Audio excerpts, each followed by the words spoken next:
Hi everyone and welcome to Shaluso. And once again I'd like to thank Zaeger Watches in Sydney, Australia for lending in the watch for today's review, and that is the Omega Speedmaster Grey Side of the Moon. The Speedmaster has been an icon for Omega since 1957, and ever since the original moonwatch accompanied Neil Armstrong to the moon in 1969, Omega's been obsessed with making moon and space-themed Speedmasters. Released in 2014, the Grey Side of the Moon was the second of the Moon series, following 2013's Dark Side of the Moon, only this time it was grey ceramic, a leather strap, and most importantly that gorgeous sandblasted platinum dial.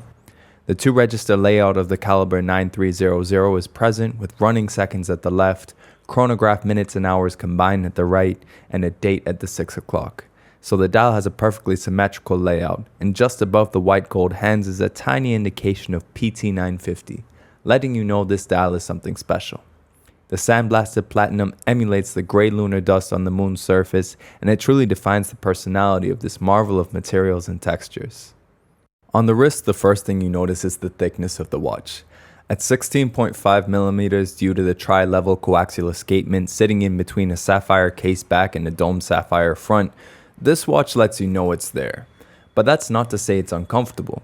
The strap is soft and the clasp is one of the best in the business. Its twin triggers open with ease, and when in use, its minderless system tucks away any excess strap length for when you have it securely closed. And while it is nearly 45 millimeters in diameter, so on paper quite large, the short lugs and satin finish allow it to wear smaller than its size suggests, and the sober gray color scheme affords it more versatility when cycling between formal and casual wear compared to the dark or white sides of the moon. On the inside, we have the Omega Calibre 9300, essentially a pre-METAS version of today's 9900. But it retains the coaxial escapement, Si-14 silicone hairspring, and the column wheel chronograph. And its twin barrels allow it to distribute power evenly over its 60-hour power reserve in order to better maintain its COSC-certified accuracy.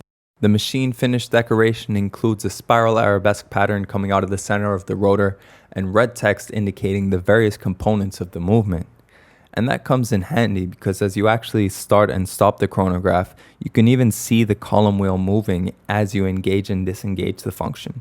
It's a great experience actually seeing the movement in motion as you're using its various functions. The 9300's ingenious solution for a 2-register layout combines the minutes and hours on the same register, meaning you get the balance of a 2-register layout without having to lose hours or running seconds. The winding motion itself is very smooth once you manage to get a grip on the guarded crown, and once you pull it out to extremity, you hack the balance. But it's the first position that's a real highlight, and that's the jumping hour time zone function. It allows you to change the hour hand without affecting the minutes or the seconds, which is a great solution for travelers that want to alternate time zones without having to reset their watch completely. Now, as a top-tier Omega product, the white gold hands and indices are a given. But the cocktail of materials and details continues, and the alpha and omega of this has to be the platinum dial.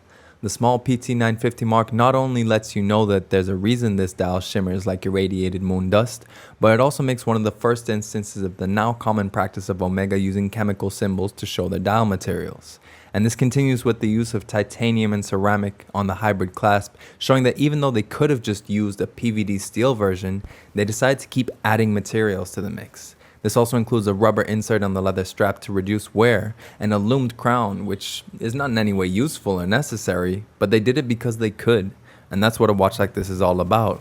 And then of course there's the ceramic itself, as scratch resistant as sapphire and very difficult to machine, but they still gave it a differential satin and polished finish so it could match a normal metal Speedmaster. The sum of all these details is an amazing exercise in taking a classic concept, the moon watch, and turning it into its namesake, a watch that could have come from the moon. Exotic materials adding a mystique to a classic that we've admired for nearly 5 decades now. So that's my overall impression of the Omega Speedmaster Grey Side of the Moon.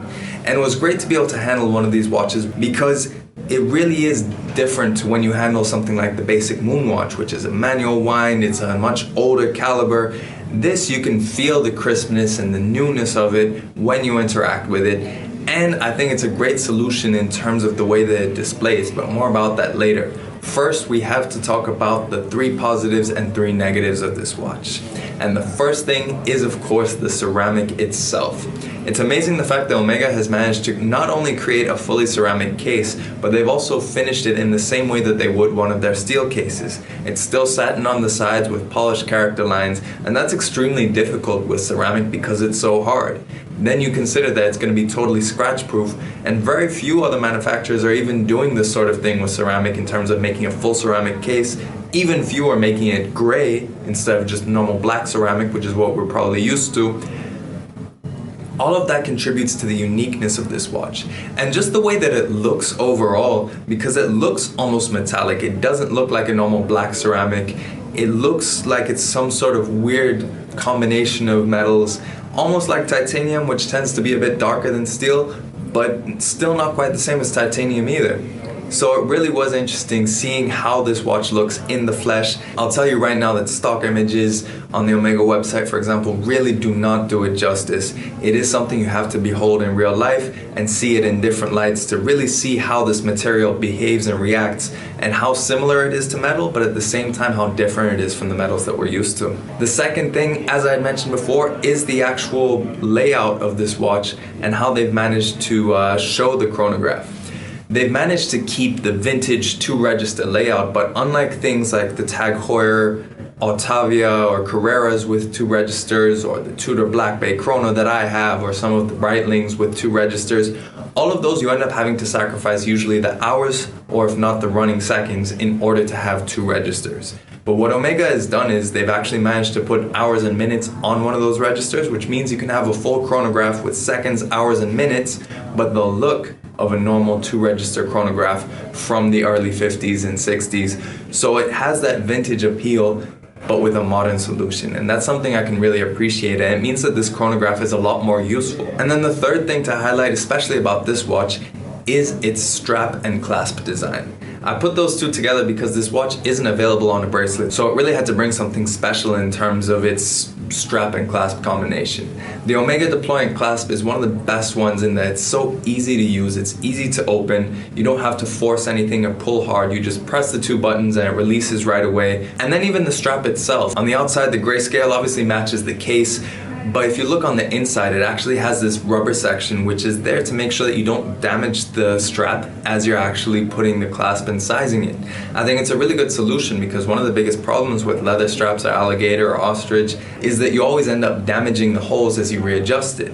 Now, normally you can get away with that by using a deployant because then it means that you're not constantly poking and repoking the hole, but this takes it one step further. Oh, and just for the fun of it, they decided to make sure that even the clasp was ceramic, or better said, a mix of ceramic and titanium. So it's still something special. They didn't shortchange you when it came to the clasp design and clasp materials. But of course, no watch is perfect, and this watch does have its flaws. The first one is to do with the design itself in terms of the ergonomics.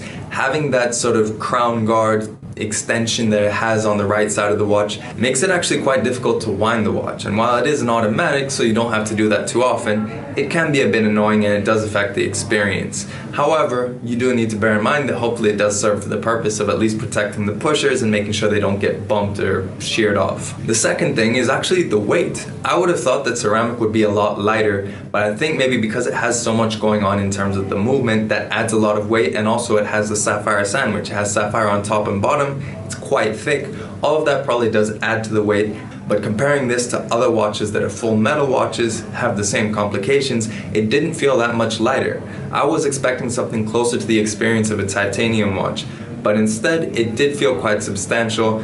And for me, that was personally a letdown, but I do know that people do like feeling a watch is there and is present and substantial, so that might be something that maybe doesn't bother you. And then the third thing, and this may have even contributed to the sensation of the weight of the watch itself, and that is the height. This is a very, very tall watch. They try to hide it with the fact that it has that nice slim mid case, but there's no escaping the physical height of this watch. Any shirt sleeve would have no chance of getting over it, unless your shirt is too big for you perhaps.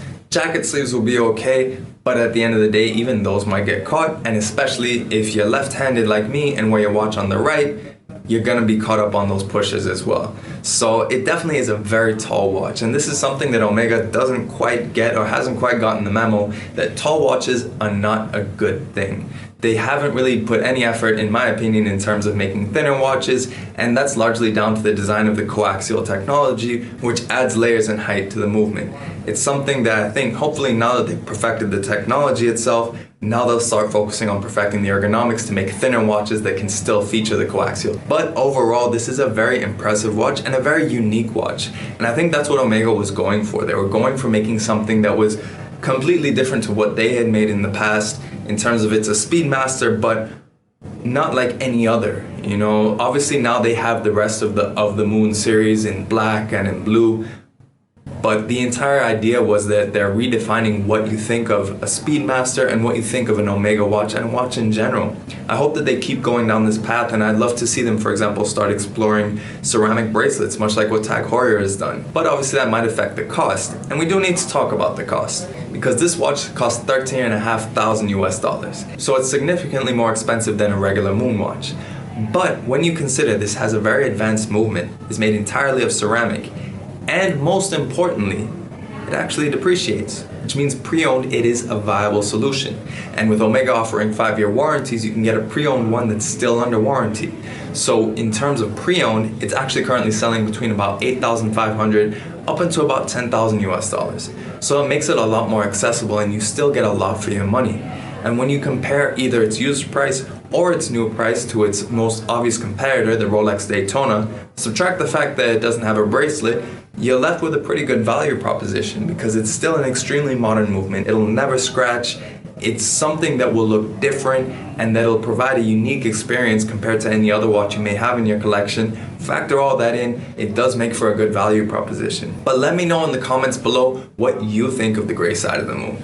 Would you prefer this, or maybe one of its other of the Moon rivals and brothers? Or maybe you prefer just a standard Moon watch. I'd love to know in the comments below what you think of this watch. And again, thanks to Zaeger Watches for lending me this watch for this review. You can see the links in the description below with the listing to this watch and the rest of their collection. And if you like this video, please do like it and share it. And if you like seeing new watch videos every week, then make sure you subscribe to Shaluso as well. In any case, thanks for watching this video, and we'll catch you on the next one.